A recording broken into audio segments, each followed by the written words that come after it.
The only reason we ever attempt to share our opinions and voice our concerns to others is our desire to be understood by people. There's so much going on in your mind 24/7, and it can be easy to feel discouraged when all of this mental energy is going to waste and you're not able to formulate your thoughts coherently. You are constantly observing and drawing conclusions in your own mind about what you want to articulate to other people, but when you open your mouth, you tend to stutter, people misrepresent your thoughts, and most notably, you leave the conversation feeling discouraged and like you just wish you would have stayed quiet. Here's the thing, your voice is one of the most powerful tools you have, but it's only powerful if you know how to use it. And most people, they're not even using 10% of its potential. Here's the thing, they're either stuck in their head, rushing through their thoughts, or they're completely blanking out and forgetting what they were just about to say. But imagine what it's like to think quick on your feet and be able to articulate your thoughts in a way that actually makes sense. Say exactly what you mean when you mean it and stand on business in what you just said, because I said what I said and I mean it. And most importantly, be yourself while doing it, not feeling like you have to put on a mask in order to be accepted by other people. And one thing I've learned in this society today, you don't need any fancy words or need to present yourself in a robotic way where you're like, this is what I'm selling, this is what I'm doing. Nobody likes someone who's robotic. Be yourself in anything you do. And just because we're improving ourselves doesn't mean that we're fabricating ourselves. Welcome to the Improvement for Imbeciles podcast, besties. I'm your podcast host, Natalie, and this is where I share ways I'm getting my shit together so that you can get your shit together. The reason why podcasts are so normalized nowadays is people like to keep it simple, right? You want to feel like you can relate to the person that you're listening to. Nobody wants someone who's so detached from reality that they can't actually relate to what they're preaching about. Subscribing to my channel is essentially like having someone articulate exactly what you've been feeling your entire life, which is why you need to like this video, subscribe, and be sure you turn on your post notifications. I'll also show you how to handle those times where your brain goes into overdrive and you're like, oh my god, what am I talking about? Whether you're really caffeinated or you feel super anxious, because your brain can actually process things extremely fast, so the more you can actually implement these strategies, the easier it'll get. And speaking of understanding yourself and your message, it's a skill that needs to be learned, which is exactly why I want to introduce you to Skillshare, today's sponsor. When I first started making videos, the biggest struggle I had wasn't only speaking clearly, it was being able to articulate my thoughts in a way that related to other people. That's where Skillshare came in clutch for me personally. It's literally the largest online learning community for creatives. I started off with their YouTube Success script, shoot, and edit course by Marquez Brownlee, and it completely transformed how I approach communication both on and off camera. I mean, think about it. If you can learn how to speak clearly through a lens, speaking to actual people becomes much easier, speaking from personal experience. But here's what's really cool about Skillshare, besties. They have these things called learning paths. Think of them like a roadmap to mastery, whether you want to level up your public speaking, nail your personal branding, or even build a whole new career. There's a structured path to get there, with over 29,000 courses on any skill you could think that you want to pick up. And the best part is, you're not just watching random videos. You're following a proven system created by industry experts who've actually done what they're teaching. Every class ends with a project where you can practice what you've learned and get feedback from this amazing community of creators. And since everything's on demand, you can learn at your own pace, whether you're a complete beginner or looking to add advanced skills to your toolkit. What I especially love is how comprehensive it is. Sure, they've got classes on communication and presentation skills, but they also cover everything from illustration and graphic design to marketing and productivity. Skillshare has been a huge support of this channel, and so for that, they're giving the first 500 people who go click my link a free 1-month trial. You get access to thousands of courses, and I'd be damned if I passed up on an offer like this, because if I was trying to learn some new skills, this is where I'd go. So before those 500 spots fill up, I'd go secure my spot now with the link in my description. Thank you so much, Skillshare, for sponsoring today's video, and without further ado, let's get straight into it. You know what's interesting about communication? It's not just about the words you say, it's knowing exactly what to convey before you even open your mouth. I'm going to reveal to you your most confident self in this video, the most baddest version of yourself where you are speaking confidently, collected, and also articulate. You're smart, bestie, and I'm tired of you downplaying yourself when you speak like you don't know what you're talking about. Because let's be real, you do. It's just always up in your head and you don't really know how to put it down on a piece of paper or articulate it out loud. Especially if someone comes up and asks you, hey, what are you thinking right now? I can be thinking about 10 million different things at once, and then when you come up to me and ask me what I'm thinking of, I'm going to stutter and I'm going to be like, what do you mean? I don't know how to answer that question. Or at least I didn't until I started to implement these skills and habits in my life. As always, there's chapters in the description, so you can skip around to whatever your heart desires. First off, we have to understand your mental state. Let's talk about why you freeze up or why you start to ramble. You know that feeling when your thoughts are crystal clear in your head, but then when you open your mouth, it's chaos? Yeah, that's because most people tend to speak before they've actually mastered their mental state. Here's the thing, there's 3 core pillars we're all trying to hit when we communicate, whether we realize it or not. Firstly, we want our thoughts to matter. Think about it. Your mind is like a buzzing beehive filled with all of these different ideas, thoughts, feelings. You need to let some of that out, right? If not, it's just going to be mentally trapped energy and you're going to feel chaotic. Communication is a way to release some of that mental energy and actually externalize what we are thinking in our brains into the real world. Secondly, we're searching for the right words. When you think about what our thoughts are, it's literally our brain's synapses sending messages to each other back and forth. And when you apply this to the real world and when we communicate to others, when we can't communicate our thoughts clearly,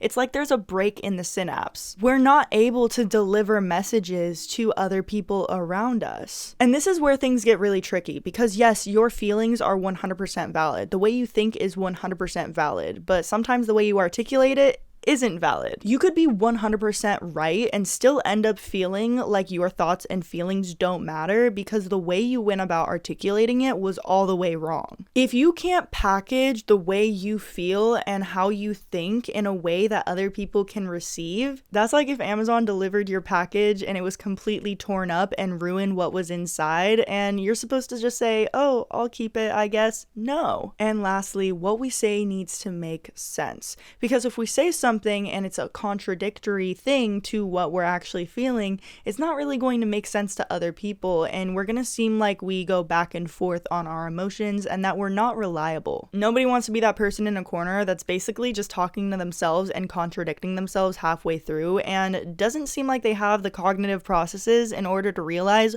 what you're saying is wrong. We also don't want to over-explain ourselves to people who are unwilling to hear out our point of view because there's some people in the world who don't have the capacity to understand that there are multiple points of view. If you're entering into a conversation with someone and it's already starting off unproductive, you need to set the grounds and set boundaries because at the end of the day, you shouldn't communicate yourself to people who are just trying to be right and they're not trying to understand you. Because sometimes it isn't that your approach is the problem, it's who you approach. It's the fact that you keep attracting people who don't have the capacity to even understand what you're saying, right? They don't have the experiences you have, and you're trying to force someone to accept concepts that are way above their level. No, babe, accept people as they are and place them where they belong in your life. We already talked about this. The main reason why we miss these 3 pillars is because we're trying to build a house without having a foundation. We jump into expressing ourselves before we do understanding ourselves, which that's all wrong. You need to know what your point is before you start to articulate what you think your point is. And honestly, it's completely normal in everyday conversation to not know exactly what you're about to say because often conversations don't require that much mental energy if they're surface level. When you ask what your day is, your automatic response is, good, how about you? Even if you don't care. And that might sound mean, but everyone does it, right? This is because we've been practicing that response ever since we've been taught how to talk. But when it comes to articulating more of the deeper things, when it comes to actually being in a deeper conversation with people, initiating those conversations sometimes is a little bit painful because although we want them, we also fear them because we don't want to fear looking stupid and seeming like, our point doesn't make sense and missing the 3 pillars I just talked about. We need to talk about where you go wrong in communication in order to really understand how you can improve in communication. And I understand this video is going to be lengthy. If you want to just skip to the tips and advice, that's fine. But these are things that I've observed in the society we're in today and why a lot of people are crazy craving connection, yet they don't really know how to sustain it. Before we workshop your communication style, we also have to understand your comprehension style, right?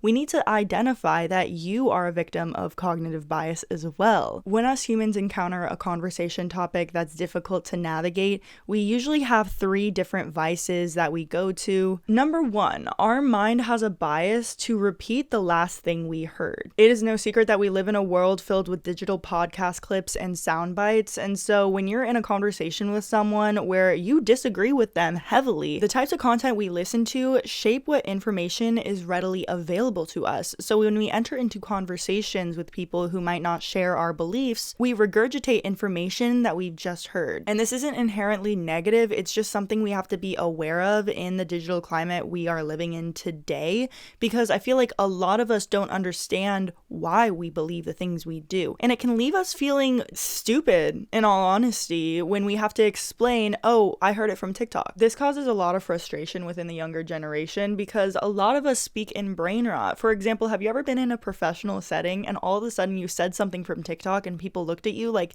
did you seriously just say that? Or they didn't understand the reference? This makes us feel so embarrassed because it's not that we're not articulate or don't know enough or we're not smart enough, because you are smart, bestie. It's just that we've grown up in a generation where people are being educated about current events through social media. And so saying, oh, I heard it on TikTok, it's not that what you're saying is invalid, it's that TikTok shouldn't be a starting point for research and actual points that you want to make. A lot of us are taught not to question the things we believe, but I think it's actually very helpful to question why we believe what we believe, because that's the only way we know if what we believe is actually our own or if it's society telling us how we should and shouldn't live our lives. So when entering into conversations, just be aware of the tendency to repeat what you last heard, and always be able to question if what you believe is actually your own truth or if it's just something that was placed onto you. Number 2, in conversation, we fall victim to the Dunning-Kruger effect. We think we know a lot more than we actually do. This can cause a lot of misunderstanding between others, because if someone asks you a question about something you don't know,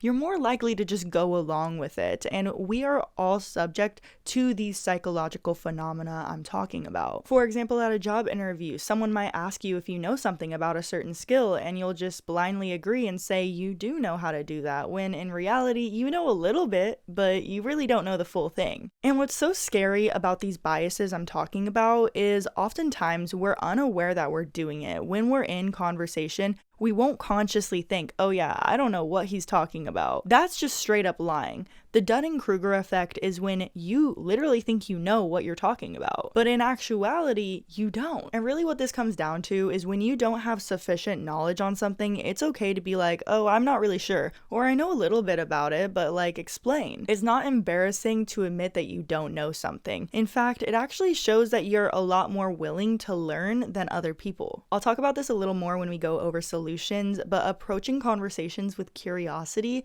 is a way better way to go about beating the Dunning-Kruger effect and honestly most bias. Adversely, we might actually be affected by the curse of knowledge, and I think a lot of people who have experienced imposter syndrome have gone through this, where they have a lot of knowledge about a subject, but they don't know how to approach explaining that subject because they have so many topics that they want to talk about. You start to over-explain without covering the basics, leaving people feeling confused and misunderstood. You start to feel like you're rambling because nothing you're saying is actually correlating to the actual topic at hand. Sometimes you might actually have the knowledge about a subject but assume other people just know more, so you feel scared so you never even say anything. We can also assume that other people have the base knowledge that we do, which then leaves them feeling confused. It's like if you tried to explain physics to a third grader. They might understand some of it, they might understand some of the concepts, but then when you talk about the math, they're going to be so confused and they're going to be stressed out. It's not that what you're saying is invalid, it's that the person you're talking to doesn't have the prior knowledge that you do, causing a disconnect. To avoid these shortcomings, I feel like the best way to go about conversations, especially topics you might not know enough about, is just be honest. I don't really know about that. I don't really feel comfortable talking about that. You know, that's a fascinating opinion you have. Instead of approaching conversations, especially controversial ones, with this idea of I know more than you do, or adversely, you know more than I do, approach them out of curiosity. This will allow you to keep a detached perspective from the conversation to really really evaluate if this is a conversation that's worth having or if it's just something that's going to make you mad. This is a very needed reminder for anyone during the holiday season who has to talk to their family members and doesn't want to go through the headache of having an argument. Now that we have addressed the disconnect, let's start talking about the building blocks of clear speech. The secret to speaking clearly isn't about fancy words or trying to outsmart someone. It's actually about the structure of your conversation. Think about it like a triangle, right? The method I'm about to show you is the method that politicians and public figures use in order to go through interviews. 3 is a magic number. Everything comes in threes. You got your ABCs, your 1, 2, 3s, your Powerpuff Girls, whatever the case is. When you're talking to someone and you have 3 intersecting ideas,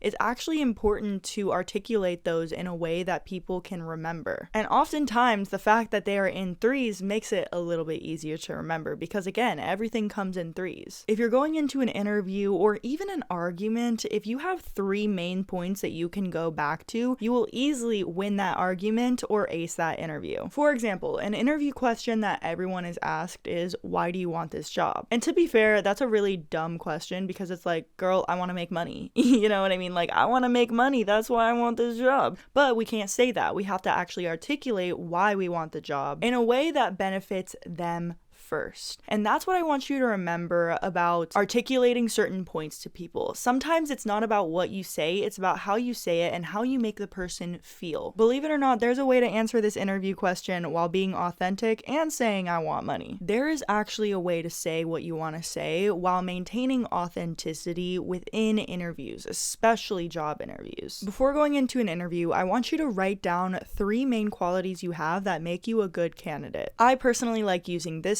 structure. Number 1, write down a quality you have.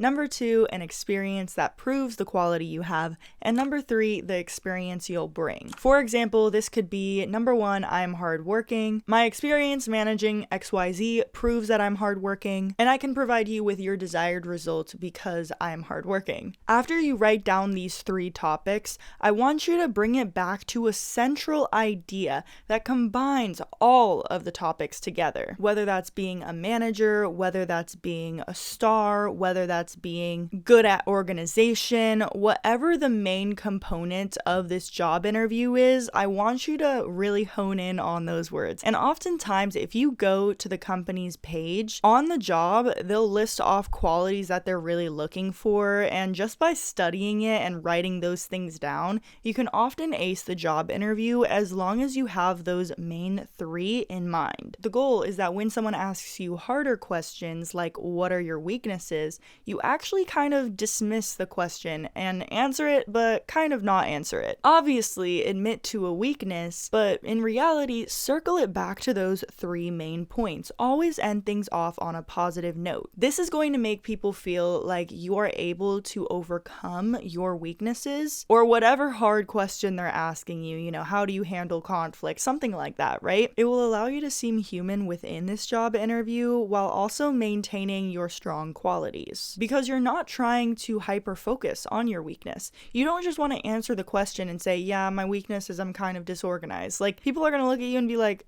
okay, and if anything, that makes us not want to go with you. But if you say, my weaknesses, that's very interesting. Well, honestly, in my past jobs, I would take on projects that weren't mine because I really just wanted to help people. But I realized that I was getting behind on my projects, and my manager pulled me aside and said, hey, we need to fix this. And we actually decided to make a system where we ranked my top priorities versus the projects that weren't as important.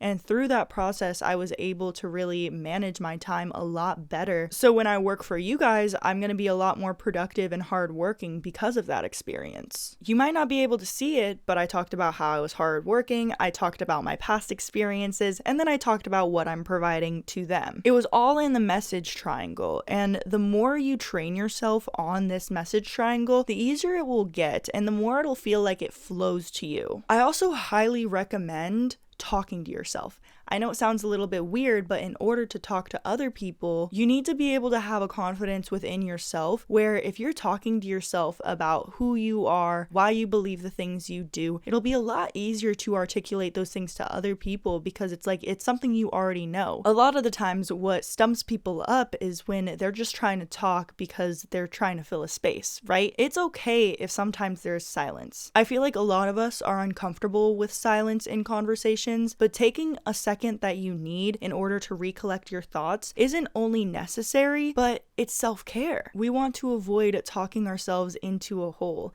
And I know it's silly to say it's self-care, but it's really like self-preservation. It's really just making sure that you're not saying something stupid that's going to jeopardize you. You can use a message triangle for so much more than interviews. I know a lot of people use the STAR method for interviews as well. That's when you talk about the situations, the tasks, the actions, and then the results of your job. That's more specified to job interviews, but the message triangle is something that you can use in regular day-to-day talk. For example, if you're telling your friend why she shouldn't go back to her ex, number 1, you're smarter than him. Number 2, he doesn't value you. And number 3, your future is brighter without him. It's easy to list things off in threes because it just sounds a lot better. Our minds are psychologically wired to enjoy things in threes. So remember the power of 3 and remember the message triangle. Now that we've got that out of the way, let's talk about some power habits that will allow you to speak more confidently and allow you to step more into your voice. Structure isn't the only thing that you want to be aware of when you're talking to people because you don't want to sound like a robot.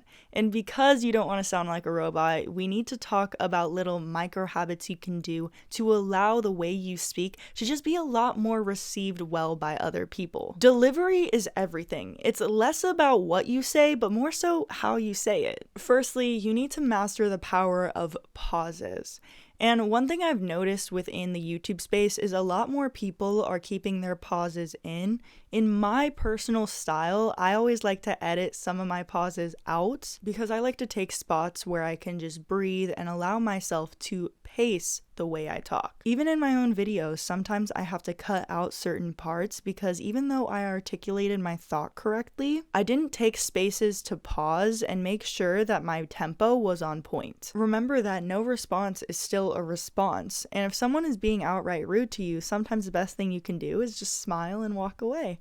And it's sometimes a power move too, because the way you use pauses in your sentences can also be staged for comedic effect. Number 2 is to speak in chunks, okay? Keep your sentences punchy. Now, this is something that I had to learn through doing YouTube because it is a lot easier to fill the space in between words with likes and ums, but pausing is equally as important. Take up space in the way you talk. Don't be afraid to allow silence. And the reason why I say this is it shows that you don't have to fill the space that is silent with noise. One thing that I notice sometimes in conversation is I'll be the type of person to carry a conversation where I'm constantly asking questions and they're not asking those questions back. And something that I had to realize was instead of continuing these conversations, I'm just going to sit and wait and make them feel awkward because I just asked them about their day and they didn't ask me about mine. And usually they catch on to those hints and they ask me, oh, well, how was your day? And I'm like, oh my God, my day was great. And I don't really explicitly talk and say, oh, I'm mad at you because you didn't ask me. Like, I don't do that.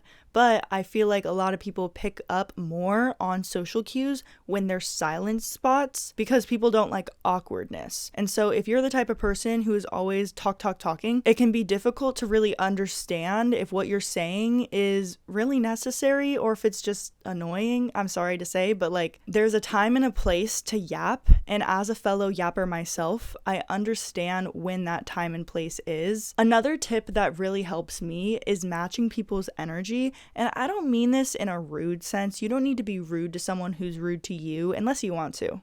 You can do whatever you want, but all I mean by matching energy is if someone is going into a conversation with a calm tonality in their voice, it can be easy for you to enter the conversation with a calm tonality in your voice. And you might actually get better conversations when you do that than when you don't, because a lot of people enjoy talking to someone who talks on their level, who makes them feel understood. And it's more psychological than anything, because again, it's not what you say, it's how how you say it, and it's how you gratify their own ego. Another thing that I would like to add when it comes to conversations, you don't have to consciously think about gratifying someone's ego. Like, if you're engaging in conversation with someone who you genuinely enjoy engaging in conversation with, it shouldn't feel forced. But if you're engaging in conversation with someone, maybe it's someone you work with or your boss, those are the scenarios where you're going to want to gratify their ego a little bit, and you're going to want to see what their tonality is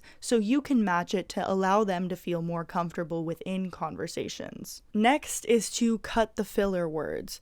This is an obvious one that everyone says, but I don't think it's that necessary. It's only necessary in professional settings. I'm sorry to say it, but I feel like likes and ums and you knows in certain settings are completely okay. I talk differently with my friends than I would my boss, right? But becoming aware of what filler words you constantly use can allow you to eliminate them from your vocabulary or get better at taking pauses instead of continuing talking or saying like or saying Pausing instead of the filler words is what you want to remember. And honestly, doing content creation really helps with filler words, because when you start to speak in chunks, you start to think in chunks as well. And while you're talking, you're going to be thinking of the next thing you're going to say. And lastly, I want you to match your energy with the message. You know how some people talk kind of with this tempo to them as I'm talking right now? This is because I'm talking about a motivational topic.